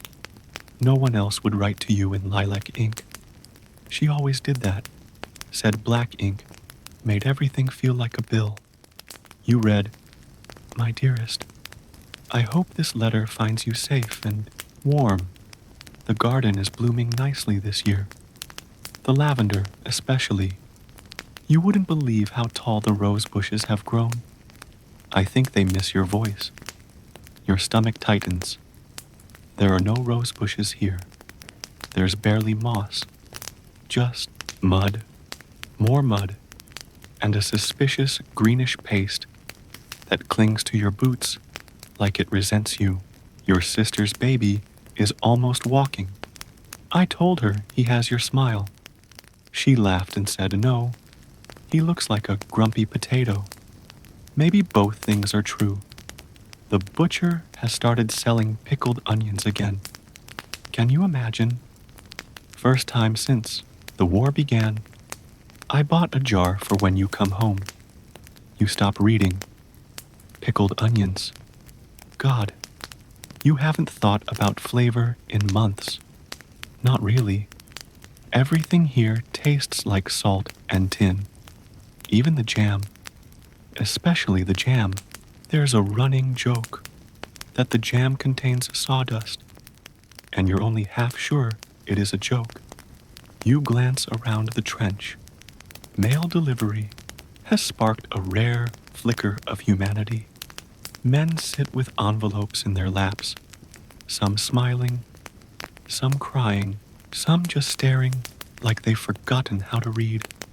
Jenkins, who hasn't spoken since the gas attack, holds a photo up to the light, a little girl in a smocked dress. He kisses the corner of the image like a prayer. You read on. We heard about the bombing last week. It wasn't in the papers, but Mrs. Everett's son is with the Signal Corps, and she says it was terrible. Are you anywhere near there? Don't answer. If you can't, I understand. You are near there. You were there. The bombing didn't just happen near you. It happened on you. You still have dirt behind your ears from where the crater collapsed. Your right ear hasn't stopped ringing since, but you won't say that. Your return letter will say, still doing well. Food's fine. Morale high. Hope all is good at home. Love to all. Lies. Gentle, necessary lies. The kind you've learned to write with frozen fingers and an aching jaw. The kind that say, don't worry, when what you mean is, please remember me. You go back to the letter. Do you remember the peach tree outside Aunt Maud's house? It's blooming again. The whole street smells like summer. I think of you every time I pass it. Stay safe, my love. Mum Peaches. You haven't smelled fruit in ages. Not real fruit. Not even a hint. You sniff reflexively and get nothing but wet wool and sour breath. Someone's boiling socks near the brazier again, or maybe it's just the trench stench. You fold the letter gently, like it's made of lace. You tuck it into your pocket, not the inside one. You keep a match there, outer pocket, over your heart, where it can press against your ribs when you walk. You don't tell anyone what it said. Mail is private in public. Read aloud sometimes. Laughed over. But the real stuff, the heart stuff, that stays silent, like the extra rations of tobacco you squirrel away, or the last mint tucked under your tongue during a bombardment. Historians still debate whether letters help more than they hurt. Some say they reminded men what they were fighting for. Others argue they only deepened the ache, made the distance more brutal. You think both are true, the comfort and the cruelty, hand in hand, like lovers in a war zone. Nearby, someone reads a poem from a girlfriend. Someone else sings an off-key lullaby, and one poor bloke gets a Dear John letter. His face crumples like a stepped-on poppy. You don't react, you just close your eyes. Think about peach trees, and the fact that you might never smell one again. You're told it's your rest day. The irony lands before the bread does. Rest day doesn't mean rest. Not here. It means you're not in the firing line for a few hours. It means you're not currently being shelled, shot at, or screamed awake by someone choking on phosgene. It means, if you're lucky, you might find a dry pair of socks and half a tin of lukewarm tea. If that sounds luxurious, congratulations. Your standards have been officially trenchified. They pull you back just behind the line, past a sap dug, into the clay wall, and down a narrow path where duckboards give way to churned up mud that swallows your boots like it's hungry. The relief camp isn't far. Nothing is far, not really. But it feels like a different planet. No direct line of fire, no cratered corpses, just a half-collapsed barn, a tarpaulin strung between two trees, and someone's attempt at a latrine that you don't even want to think about. You're off duty. Technically, your rifle's still strapped across your back. Your uniform's still damp. Your lice? Oh, they came with you. They always do. First order of rest, delousing. You sit in a makeshift hut, made from flattened biscuit tins and prayer. There's a brazier in the middle, already smoking. You peel off your shirt. Your skin underneath is a topographic map of bites, scabs, and angry red streaks. Beside you, Miller's already waving his tunic over the fire, trying to cook the lice without incinerating the fabric. It smells like wool and old chicken. You follow suit. This is war. Grown men holding their underwear with sticks over open flames. One guy hums a tune. Another offers you a cigarette. He rolled from tea leaves and dried newspaper. You take it. It's awful, but it helps. After delousing, you're sent to rest. The word echoes like a joke across the clearing. There's no mattress, just a rough blanket, a piece of sackcloth, and a soft-ish patch of mud you claim with the possessiveness of a man guarding treasure. You lie down. Close your eyes. That's when the shelling starts again. Not near, just close enough to rattle your spine. You don't flinch. Much. But sleep, gone. Just like that. You sit up. Miller hands you a tin. Stew, he says. You open it. You close it. It's gray. Just gray. Smells like boiled eraser. You eat it anyway. Nearby, someone is whittling a bit of wood into what might become a spoon, or a weapon, or a keepsake for a sweetheart who might have already married someone else. You think about writing home. Then don't. You think about sleep. Then laugh. Rest days are where the fatigue hits hardest. Not the kind from no sleep, but the kind from hope. Your brain dares to think, maybe today will be normal, and your body immediately reminds you, nothing is normal here. You get assigned latrine duty. That's not metaphor. You literally dig holes for people to poop in. And if you think it's better than dodging bullets, try digging in trench clay with a bent shovel and a bladder full of cold tea. The latrine fills faster than it should. No one talks about the smell. They just breathe through their mouths and hope the wind's on their side. Later, there's a card game. Someone's using old biscuit wrappers as chips. You win a sock, not a pair, just one. It's only mildly damp, so you feel lucky. Historians still debate whether off-duty periods actually helped morale or just delayed breakdowns. You think the answer is somewhere in between. You don't feel better after a rest day, just not worse.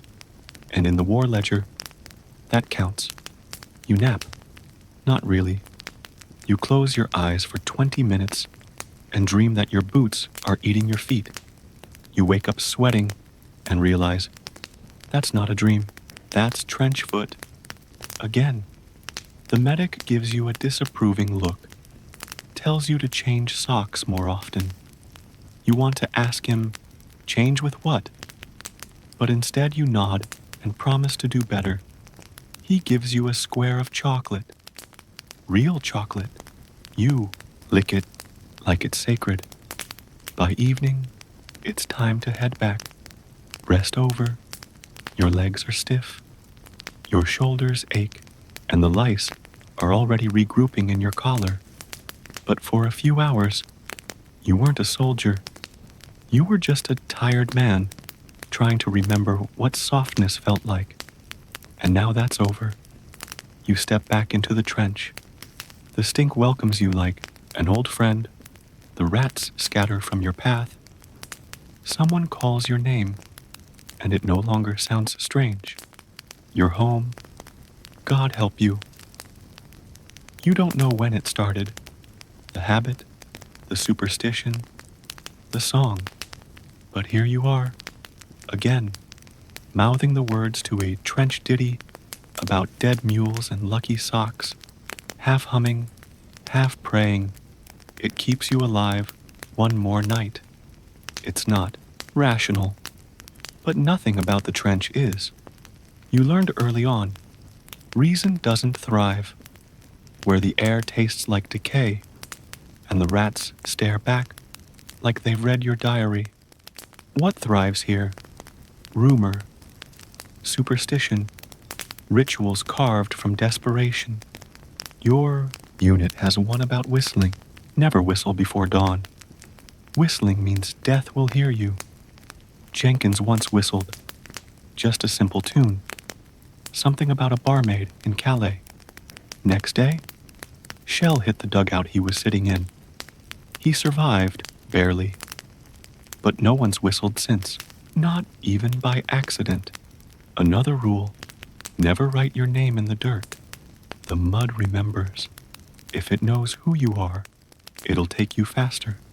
Then, there's the talismans. You've seen it all. Crucifixes, rabbit feet, coins with holes, buttons from dead brothers.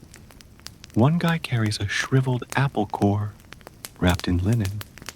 He says it's from the orchard where he had his first kiss. You've never asked if the girl's still alive. You have your own thing, a strip of blue ribbon, tucked under your tunic, stitched into the seam. Your sister tied it to your wrist the day you left. You haven't touched it since. You tell yourself, if you do, it'll unravel all the luck it holds. And then, of course, there's the song. You don't remember the first verse. No one does. But the chorus lives in every man's mouth. Oh, the lice bite less when you sing, and the trench don't stink when the mortars ring. If you hum it right, and you stomp in time, you'll see sunrise. At least this time. It's ridiculous. It's sacred.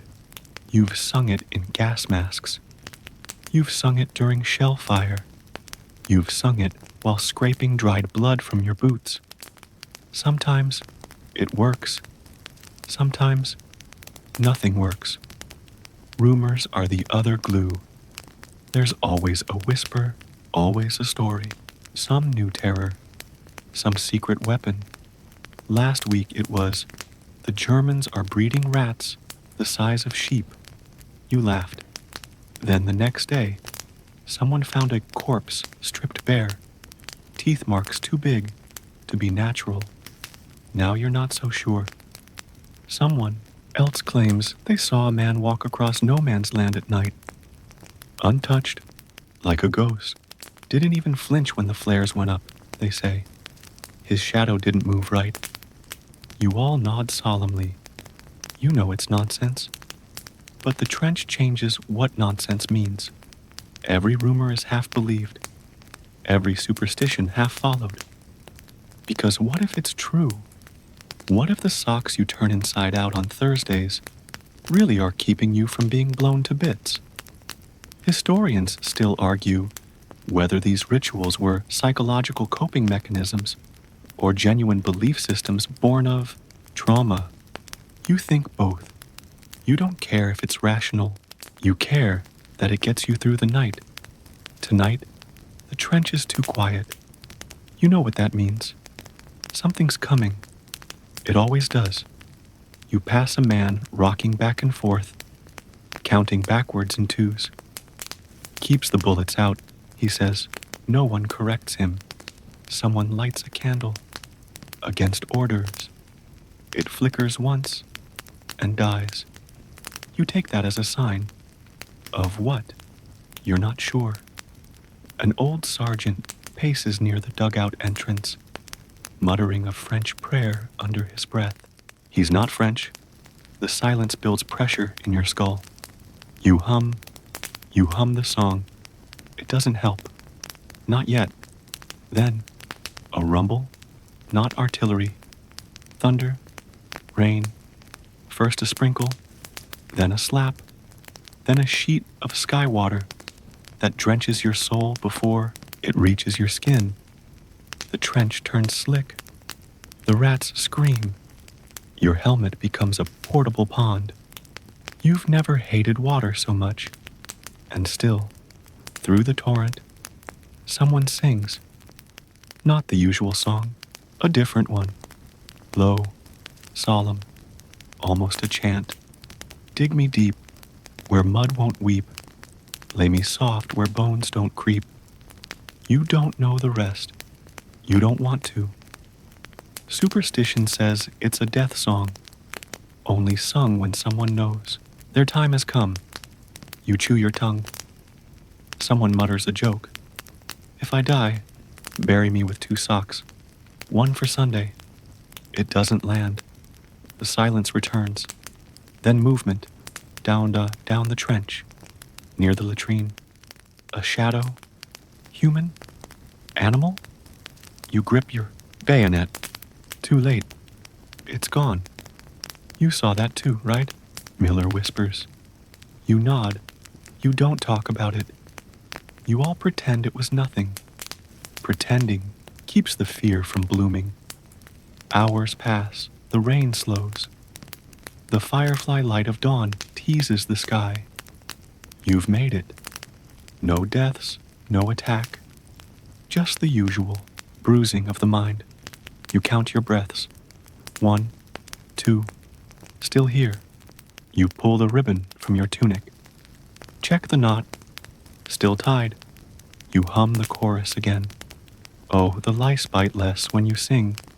The others join in. Soft, half sarcastic, half hopeful. It's S, the only hymn you have. And for now, it's enough. The whistle's not supposed to sound like anything special. It's a little thing. Just 2 sharp blasts. High-pitched, shrill, short enough that if you're not paying attention, you might mistake it for a bird call or a bad dream. But here, in the trench, that sound is everything. It means go. It means now. It means climb the ladder, leave the trench, run into no man's land, and hope, pray, beg, whisper that this isn't your last breath. You don't sleep much the night before the attack, not because they tell you what's coming. They don't. But you feel it in the tension of the officers, the sudden appearance of extra bandages, the way the sergeant grips his mess tin like it holds all the gods. The rats know it, too. They're already gone, vanished into holes, into the mud, into mystery, like they're smarter than you. They are. Dawn creeps like a thief, pale and cold, and full of promise it can't keep. Your rifle is clean. Your boots are not. Your fingers tremble as you write your name, again, on the back of your photograph. Just in case they need help figuring out whose face they found in the mud, they hand out rum. For courage, they say, it burns. You don't feel braver, just warmer, numb almost. The officer climbs the duckboard, checks his watch. You know what happens next. The whistle, that stupid little whistle. But first, silence. The kind of silence that screams. You and your mates exchange looks. Miller is crying. Jenkins is praying. Someone behind you is laughing quietly. Hysteria, maybe. You clench your teeth. And then, there it is. The whistle. 2 blasts. Go. You climb. The mud grabs your boots. The air feels wrong. Cold and sharp. and full of ghosts. You rise. You run. No man's land. Yawns ahead. Gray, cratered, scattered with wire and broken bits of men who once thought they'd last longer. You hear shouts, gunfire, screams. You keep going. The yacht man beside you falls. You don't stop. A shell lands too close. Your ears ring. You taste dirt. You see the enemy trench. You think you do. Maybe it's a trick of the fog. Your leg burns. You don't look down. The world blurs. You remember the peach tree. You remember your mother's handwriting. You think of socks, the blue ribbon, the dumb trench song. You laugh. Once. Then, nothing. The mud settles. The noise fades. And for the first time in what feels like years, everything is still. Your boots are off now. Somehow. The pain is gone. Or maybe just distant. Your fingers twitch. Once, then still. You think about the quiet. How loud it is. You hear the hum of the morning. Not gunfire. Not screams. Just wind. A breeze curling through grass. Real grass. The kind that's not trampled or stained or scorched. It whispers. A bird calls. You haven't heard birds in months. Or maybe you have. Maybe you just stopped listening. You close your eyes. Not because you're tired, but because the weight of everything has finally let go. Let your mind drift. Now, let the trench dissolve. Let the ribbon fall from your memory. Let the mud release your name. Breathe in slowly and out. There's no whistle here. No countdown. No waiting, just stillness and breath and peace. Tonight, the war is behind you. The trench is quiet. Sleep, soldier. You've made it through the day.